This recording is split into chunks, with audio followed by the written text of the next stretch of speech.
জানিয়ে দেব এই মুহূর্তে হাতে পাওয়া সর্বশেষ গুরুত্বপূর্ণ আপডেট বাংলা সংবাদ। শুরুতেই জানাবো গুরুত্বপূর্ণ সংবাদের শিরোনাম। ঢাকাকে বিরক্ত না করতে নয়াদিল্লিকে বার্তা দেবেন ডোনাল্ড। অন্তর্বর্তী সরকার গঠনের পর থেকে আন্তর্জাতিক সম্পর্ক উন্নয়ন নিয়ে বেশ আলোচনা চলছে, যেখানে গুরুত্ব রাখছে ভারত ও যুক্তরাষ্ট্র।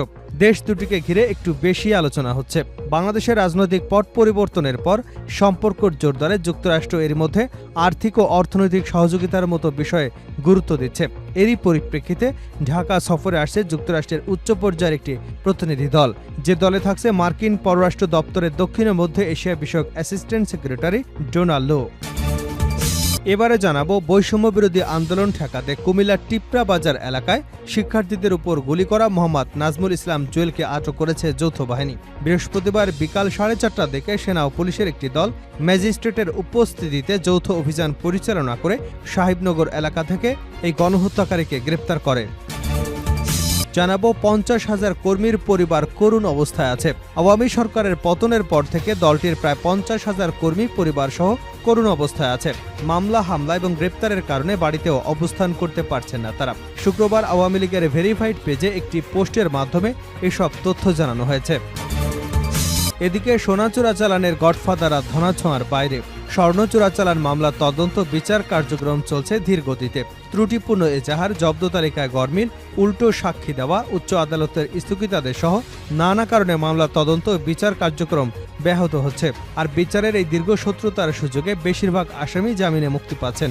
ফলে জড়িতদের কঠোর শাস্তিমূলক ব্যবস্থার আওতায় আনা সম্ভব হচ্ছে না। জানিয়ে দেব পুলিশের উপর এখন আর রাজনৈতিক দলের চাপ নেই। এখন আর কোনো রাজনৈতিক দলের চাপ নেই জানিয়ে ব্রাহ্মণবাড়িয়ার পুলিশ সুপার মোহাম্মদ জাবেদুর রহমান বলেন, সবকিছুতে পুলিশ টাকা নিয়েছে বলে একটা দুর্নাম ছিল।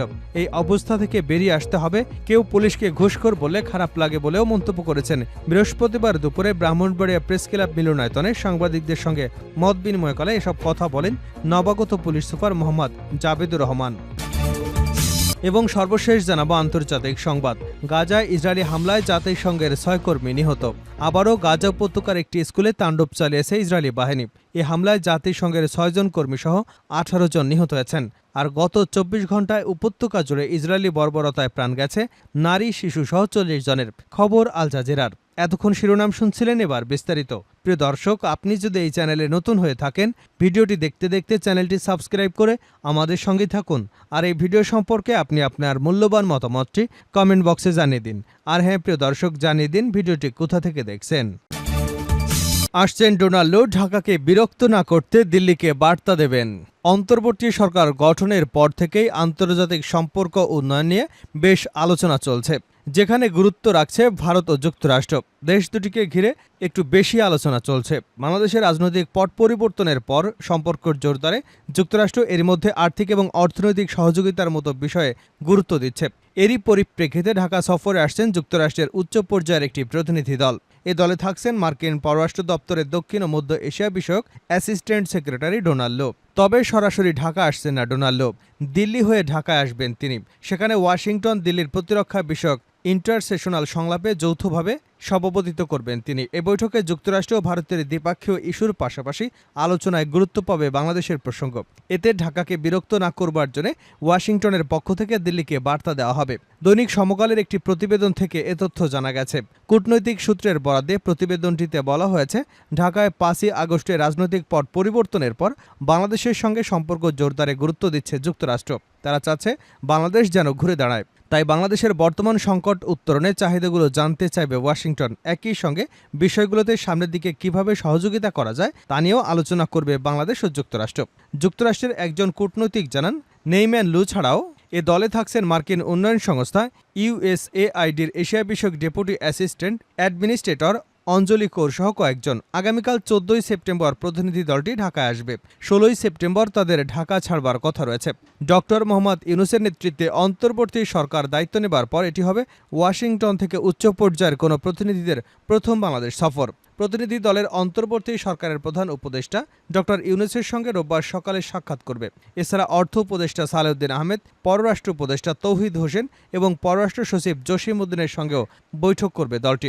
বাংলাদেশের পররাষ্ট্র মন্ত্রণালয়ের এক কর্মকর্তা বলেন, বৈঠকে মূলত বাংলাদেশের বর্তমান সংকট মোকাবেলায় সহযোগিতার বিষয়গুলো প্রাধান্য পাবে। আসতে পারে তাৎক্ষণিক সহযোগিতার ঘোষণা। আর দীর্ঘমেয়াদে সহযোগিতার বিষয়গুলো দলটি ওয়াশিংটন ফিরে আলোচনার মাধ্যমে ঠিক করবে। সফর থেকে তারা মূলত জানতে চাইবে বাংলাদেশের চাহিদাগুলো কি কি রয়েছে। বৈষম্য বিরোধী আন্দোলনে গুলি করা সেই জুয়েল আটক।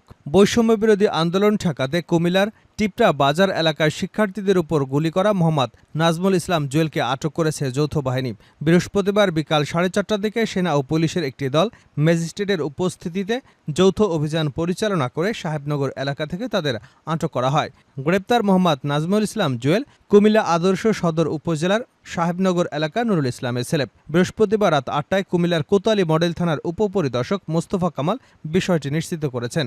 তিনি জানান, কুমিল্লার সদর উপজেলার সাহেবনগর এলাকা থেকে জুয়েল নামের চিহ্নিত এক অস্ত্রধারীকে সেনা এবং পুলিশের সমন্বয়ে গঠিত যৌথ বাহিনী অভিযান পরিচালনা করে আটক করেছে। তিনি গত 4 আগস্ট টিপরা বাজার এলাকায় বৈষম্য বিরোধী আন্দোলনে অংশ নেওয়া শিক্ষার্থীদের উপর গুলি করেছেন বলে অভিযোগ রয়েছে। তার বিরুদ্ধে মামলার প্রস্তুতি চলছে। উল্লেখ্য, নাজমুল ইসলাম জুয়েল টিপরা বাজার এলাকায় আন্দোলনরত বৈষম্য বিরোধী ছাত্রদের উপর মুহুর্মুহু গুলি চালিয়েছিল। এ বিষয়টি উক্ত এলাকার সিসিটিভি ফুটেজ পর্যালোচনা করে নিশ্চিত হয়েছে পুলিশ। 50,000 কর্মীর পরিবার করুণ অবস্থায় আছে আওয়ামী লীগ। আওয়ামী সরকারের পতনের পর থেকে দলটির প্রায় 50,000 কর্মীর পরিবার সহ করুণ অবস্থায় আছে। হামলা মামলা গ্রেপ্তারের কারণে বাড়িতে অবস্থান করতে পারছে না। সোমবার আওয়ামী লীগের ভেরিফাইড ফেসবুক পেজে এক পোস্টের মাধ্যমে এসব তথ্য জানানো হয়। পোস্টে লেখা হয়েছে, সারা দেশ থেকে অনলাইনে জুলাই আগস্ট পুরো মাস এবং চলতি সেপ্টেম্বর মাসেও আওয়ামী লীগের নেতাকর্মীদের উপর হামলা মামলা, গণহত্যা, লুটপাট, অগ্নিসংযোগ ভাঙচুরের তথ্য আমরা সংগ্রহ করেছি, যা এখনও চলমান। দেশের প্রতিটি জেলা, মহানগর, উপজেলা, ইউনিয়ন, এমনকি কয়েক হাজার ওয়ার্ড পর্যায়েও হামলা হয়েছে আওয়ামী লীগ এবং সহযোগী সংগঠনের নেতাকর্মীদের ওপর। তাদের সবকিছু লুটপাট করেছে বিএনপি জামাতের সন্ত্রাসীরা। মহানগর, জেলা, উপজেলা পর্যায়ে এক একজন নেতাকর্মীদের বিরুদ্ধে আছে 5 থেকে 10টি পর্যন্ত মিথ্যা মামলা।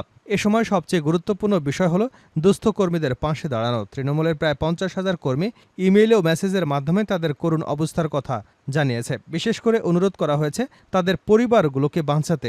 অনেকেই হামলা মামলা এবং গ্রেপ্তারের কারণে বাড়িতে অবস্থান করতে পারছে না। দেশে বা প্রবাসে থেকে যারা দুস্থ নেতাকর্মীদের পাশে দাঁড়াতে চান, ইমেইল বা হোয়াটসঅ্যাপে যোগাযোগ করবেন। আপনাদের কাছে আমরা তথ্য সরবরাহ করব, এভাবে একটি পোস্ট দেওয়া হয়। এই পোস্টে আরও লেখা হয়, দেশে বা প্রবাসে থেকে যারা নিজ গ্রাম এলাকায় কর্মীদের সহযোগিতা করছেন তাদেরকে অসংখ্য ধন্যবাদ। আমরা এখন থেকে পাবলিক প্ল্যাটফর্মে কারো ব্যক্তিগত ফোন নম্বর বা অন্য কোনো বিষয়ে পরিচিত নম্বর শেয়ার করা থেকে বিরত থাকব। ছাত্র জনতার গণঅভ্যুত্থানের পর গত 5 আগস্ট ক্ষমতা ছেড়ে ভারতে পালিয়ে যান সাবেক প্রধানমন্ত্রী শেখ হাসিনা। গঠন করা হয় অন্তর্বর্তী সরকার। এরপর হত্যা, অগ্নিসংযোগ, ভাঙচুর সহ নানা অভিযোগ তুলে দেশের বিভিন্ন জায়গায় মামলা শুরু হতে থাকে। যেসব মামলায় এখন পর্যন্ত আওয়ামী লীগের কেন্দ্রীয় নেতা থেকে শুরু করে তৃণমূলের অনেক নেতাই গ্রেপ্তার হয়েছে। স্বর্ণ চোরাচালানের গডফাদাররা ধরাছোঁয়ার বাইরে। স্বর্ণ চোরাচালান মামলার তদন্ত বিচার কার্যক্রম চলছে ধীরগতিতে। ত্রুটিপূর্ণ এজাহার, জব্দ তালিকায় গরমিল, উল্টো সাক্ষ্য দেওয়া, উচ্চ আদালতের স্থগিতাদেশ সহ নানা কারণে মামলার তদন্ত ও বিচার কার্যক্রম ব্যাহত হচ্ছে। তার বিচারের এই দীর্ঘসূত্রতার সুযোগে বেশিরভাগ আসামি জামিনে মুক্তি পাচ্ছেন। ফলে জড়িতদের কঠোর শাস্তিমূলক ব্যবস্থার আওতায় আনা সম্ভব হচ্ছে না।